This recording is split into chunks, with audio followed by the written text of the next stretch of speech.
السلام علیکم. لکھنے والے نے کیا خوب لکھا ہے، لیکن میں ناچیز پڑھنے کی کوشش کرتی.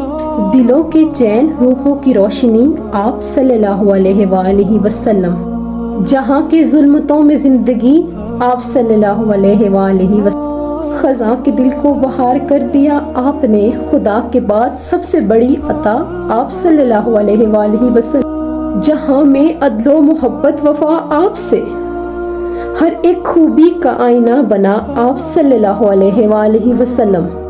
گناہ گاروں کی آس، بے سہاروں کا سہارا، ہم سب کے لیے رحمت بنے، آپ صلی اللہ علیہ وآلہ وسلم. مدینے کی ہوا جب بھی چھو جائے بدن، قسم سے یہ دل کہتا ہے یہ خوشبو آپ کی ہے، صلی اللہ علیہ وآلہ وسلم. اور ویورز، میں چاہتی ہوں کہ کمنٹ سیکشن میں آپ بھی نبی پاک صلی اللہ علیہ وسلم سے اپنی محبت کا اظہار کریں. جزاک اللہ خیر.